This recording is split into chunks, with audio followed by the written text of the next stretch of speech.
So we are moving back to the UK after living in the US for 15 years. And we have been talking about the 23 things that we must do in order to make sure we go back with everything that we need.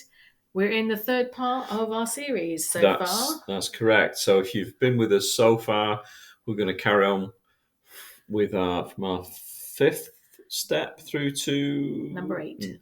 number 8 in this particular video. If you haven't seen the first 2 videos in this series, please look somewhere below for the links to them. It'll make more sense if you watch them in chronological order. Hopefully these suggestions that we're certainly applying will help you on your transatlantic trip.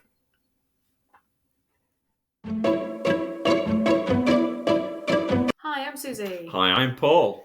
Well, so the 5th thing on our list would be to figure out what to do with your 401ks. If you've worked and lived in the US for a while, you probably have a 401k set up through your employer. In the UK, we just refer to it as a company pension or a thing called SIPs these days or something like that. So we did a lot of research as soon as we knew that we were going to be retiring. Initially, our plan was to retire back to the UK. Because we have a mix of 401ks, we have a Roth 401k and we have a standard 401k, there will be some kind of tax issues when it comes to moving them across. They also, because we're moving now back to the UK at an age below the 59.5-year release date, we would have faced some early withdrawal penalties, wouldn't we? So we had to find a way around these 2 issues, or we'd lose 30% of our savings that were in our 401ks. That's right, yeah. So there was an added thing. So once we actually, when Paul says we did research, we talked to our financial person as well. Our guru, financial guru. And realized that the company that we have our 401ks in, we could not keep once we were no longer resident in the US. So that meant that we had to move our money essentially out of those funds. Yeah. Now that might not apply to everybody. I mean, if you work for a multinational company that has UK and US holdings, then you probably don't have to worry about these things. They're probably seamless with one another. They just move from one place to another. But if you're an individual, then this is an issue that arises depending on who your 401k is with. So do your research. Yeah, do your research. So we found out that our best option in this case was to do a rollover into an IRA. So a 401k, as Paul said, is kind of one that's set up with the company. An IRA is an individual thing, individual retirement account, I think that's what it is, which, as we've mentioned before, is kind of like an ISA in the UK. And again, the good thing about these IRAs is that because, as was mentioned, we had like the standard form of a 401k and a Roth. And the difference between those two really is that the standard one is that you get the... you pay the tax when you take it out. With the other one, you pay the tax when it goes in. Yeah. So the traditional one is not taxed. It comes out pre-tax. It comes out of your gross pay, doesn't it?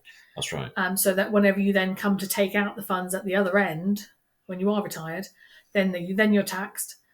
And that is actually helpful. And we will talk about this in the whole retirement video that we're going to put together, because that was a lot for us to research. And we felt like that would be helpful for people to share with people. Yeah. Anyway, the point we're trying to make is that then the Roth one is taxed ahead of time. So then it's tax-free at the other end. But you can't really merge the 2 streams. It's like Ghostbusters. Yeah, can't mix the streams. So we had to roll over our traditional or standard 401k into a traditional IRA, and the Roth has to go into a Roth. That makes sense? Yeah. Yeah. So you have to go traditional 401k to traditional IRA. Roth 401k, Roth IRA. Yeah. And the other part that we found out is that you have to set up those accounts with a US address. So you can't even do that once you're back in the UK. You have to do that Before you go. before you leave. Yeah. So knowing that then also helped to inform our decision on our contributions, because we can choose, or everybody can choose, but we can choose how much to contribute to our 401k. And this again depends on where you are in your company. We know that we get a match from our schools. We get up to a 5%. And match. So that the important thing to note there, so the important thing to find out, I would tell people, is find out when you get that match. We just had assumed that whenever our contribution went in, their contribution went in as well. And that's not the case for us, is it? No. It goes in at the end of that particular contract year. Yes. Your contributions added. So our contribution go in every month. The school's contribution goes in at the end of June. Yeah. So if you're not going to be around, in our case, if you're not going to be around to get that match, then there doesn't seem to be a point to put money into your 401k. Yeah. So that money could then go back into our fourth number, which is that savings plan that we talked about. And that's what we chose to do. We're not saying you should do that. No. We're just saying this suits our particular circumstances. But as we say, in this category, it is, you really need to do your due diligence in researching what is best for you. If you have an existing kind of 401k here in the US, you have to look at your own circumstances, and these circumstances what suited us. The other thing to note is that the reason we chose to do this IRA rollover and not take our money out, it means that we can keep our money here until we are 59 and a half, and we don't have to then have those penalties. That was the whole idea, as Paul said, not to take that 30% hit. Yeah. And this is how we could do it. We could leave our money here. We could then take our money out at the right time and not lose. We still have to pay the tax man, but we may not lose because of the 20% penalty. Yeah, we will go into the greater details of this in a later video, but that's what suited us. Yes. And being able to leave that sat here until the time that we can take it without penalties was an important part of our particular choice, wasn't it? Yes. Number 6 on our list of must-dos before we go back to the UK is to think about all the other financial parts to our lives.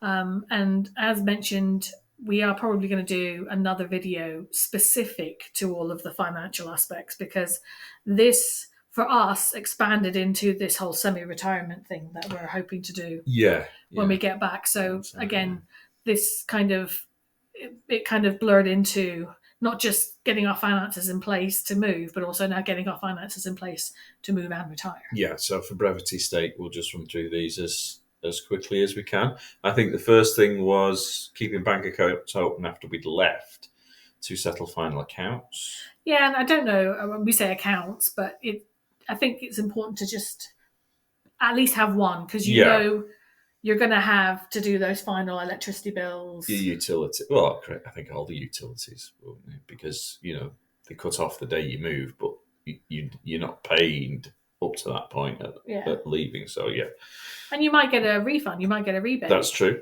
You don't know, do you? But also, we did the research. You can keep some bank accounts. They are international banking companies now, aren't they? Yeah. In our particular circumstances as well, because we're not that flexible for various reasons, we need to keep Speak for yourself. we need to keep a bank here in the US to look out for proceeds of house sale, sale proceeds from when we sell our car, and any other residuals, really, just to make sure it's in a safe place rather than just flinging them out in the ether somewhere. Right. Yes. Yeah. And also, we wanted to keep an account open here because even though we may be going back to the UK this time round, 6 months, I mean, we don't know. We might even want to come back again. We don't really know, do we, what the future holds? We have been away for 15 years, and things will have changed in those 15 years. So it's an option. Well, keeping a bank account here is an option. Right. We don't want to close the opportunity to come back, Mm. do we? The same with credit cards. We have credit cards. We've done the research. These are global, international companies, aren't they? Yeah. You don't even need to tell them a lot now that you're traveling. They have such sophisticated fraud protection things that a lot of them you don't even need to tell them that you're going on holiday anymore, which is something we always used to do. Two things as well when it came to re-establishing credit in the UK. We know that the major banks, if you're wealthy, they will help you establish a new account and get you a new credit card over there. But also the key one, if you've lived in America for a while, it's undoubtedly that you have an Amex card of some kind, and Amex will open a UK bank, a UK credit card for you based upon your US credit, which is certainly a step in the right direction once you've landed, isn't it? Right. And then there are other financial things. And when we say that, we mean about like transferring money across, like spending money. Like we will have cards, but we want some readies. We want some handheld cash, don't we? So we have been using a company in the past when we went back to the UK. That's been very helpful, hasn't it? Yeah. We set up our accounts with them originally when we'd be going back for emergency reasons. But they've grown and developed over the last 15 years. Mm-hmm. They even offer business accounts now, don't Yes, they do. And that's a company called Wise, WISE. Again, we'll put a little link in the description here. Yeah. Okay. Sorry, whipping away here. They're very good. That you can have accounts in many different countries. I mean, they're not just the US and UK. Yeah. They're multicultural company. And when international. When you do come to transfer the money from one place to another, it's a flat rate, isn't it? That's their that's the thing that key selling point. Yeah, that's the key selling point is that you can see the exchange rate right then and there, and it's not something that then you have to have extra bank fees on top of that for processing things. It is. I mean, there's just loads of people. I mean, if you go onto YouTube, loads of people will talk to you about Wise. We're probably not the experts in the field about it, but we just know it's a really good thing. It's one of the few things when we've gone on the expat communities and looked, we've gone, oh, we've got that. Yeah. we were there already. and you get a debit card, you see, so you can go to a cash machine. Yeah. So that you don't have to use your credit card to get cash, and then there's fees attached to that, isn't there? Not every US credit card. Some you don't get any charges for using foreign ATMs, but I think the majority of them you do. Right. Yeah. So having a debit card that can be used anywhere without incurring those extra charges is really useful. Yes. Yeah. So again, there are just a lot of other financial things that we will put into a whole other video, but like I said, we just kind of this is a fragrant nosegay, a brief taster, a sample, a bon mot, not bon mot. What do they call them? I don't know. I'm waffling now. I lost him. Yeah. So keeping on the financial theme, number 7 on our list is student loans, and I'm going to let him talk about it because they're all his. Yes. So because of my circumstances, I went to university in the United States and had to take out student loans. I would really suggest, if it's your intention to move back or move anywhere away from the US, that you look into your personal situation when it comes to paying your loans back, because I'm a teacher. I'm enrolled in the public service loan forgiveness scheme anyway, but if you are not earning income in the US, then it's worth considering reporting that on your tax forms going forward. It just may change how they work out your monthly payment and what you then have to continue to pay once you have moved outside of the US. Yeah.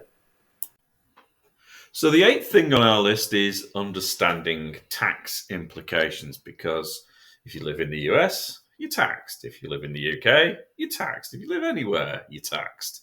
Unless you live in Monaco or somewhere like that. And I don't think this video is for you if that's the case. Anyway, just have to preface talking about tax as in we are not tax experts. We're high school teachers. She teaches chemistry and I teach world history. Now, taxation is the cornerstone of world history, one of the two T's of history, tax and trade, as I teach my students. But when it comes to actual moving money around and paying things, it's complicated. So we'll rush through, I think, the amount of work that my learned colleague here has done on the tax implications so far, and we'll look at it in a future video in greater detail, I think, if you can stand that. Okay, so take it away, Susie. Yes, I realise it's not the most interesting topic in the world, but it is important to have an understanding, especially if you are US citizens. So I want to put in here that even though we may not sound like it, we are actually both US citizens, aren't we? We are Brits, we're dual citizens now, we're dual nationals. I was born in this country. I was born in Maryland, so I am American by virtue of birth, and Paul got his nationalisation a couple of years ago now. Yeah, so they couldn't deport me. So the key thing to know about that is really that if you are a US citizen, and this is very specific to the US, I think it's only the US, but tell me, I could be wrong, but I think it's pretty specific that if you're a US, it doesn't matter where you go in the world, they are always going to tax you. You always have to fill in a tax return for the United States wherever you are living. And also, there was a new law that was put in place called FATCA, FATCA, which pretty much says that your bank accounts in those foreign countries have to report back to the US that you have money in those countries. So even if you don't tell a taxman, somebody's telling the taxman in Uncle Sam that you have money, so you are going to get taxed on it. So the key thing for us was to understand that the UK and the US do have a tax treaty, so you're not double taxed. But that doesn't mean, like everything, there's always other rules. Trust me, I have tried to read it. I don't understand it. I did get a degree in chemistry. And I think I'd rather go through and do that again than try and read all this tax stuff again. But suffice to say that if you are moving to a foreign country, I would go and see a tax expert, or at least when you come to file your first tax forms, to look into that. The other part for us, specific to going back to the UK and the US, is to understand that they actually have different tax years. Yeah. So in the US, the tax year runs much like the calendar year, January to December. So you're expected to put in a tax return sort of start of February through to April, I guess, isn't it? But the following year. In the UK, the tax year runs from April to the following April. Now, the other thing is your last filing date in America for your taxes is in April sometime. So it could be confused. You could get confused between the two. So remember, UK April to April, US January to January. And in the UK, you don't necessarily have to fill in a tax form, but if you're a worker, they will. You're off. If you're an employed person, your employment will send off forms, and you'll get a tax code. Yeah. So that kind of is taken care of. But for us, because we're going into our semi-retirement, we will have to put in a self-assessment. But just understand that tax years are changed; they're different for us. So that means that in the US, because we're leaving in June, we're going to be going halfway through that tax year. However, when we arrive, it'll just be the start of a new tax year in the UK. So just make sure you do your homework on that, because don't assume that tax years are the same in everywhere you go. Okay. So hopefully you are getting some good advice or good information from us. Please let us know if you want further details on anything we've talked about today. We did mention a couple of things that we are going to expand upon in further videos, so please make sure that you subscribe so you don't miss out any of that important information. We're going to now transition into section 4. Yeah, section 4 will be coming up shortly, but we need a bit of a break after all that gabbing, so we're off for another cup of tea and maybe a cheeky biscuit. Yes.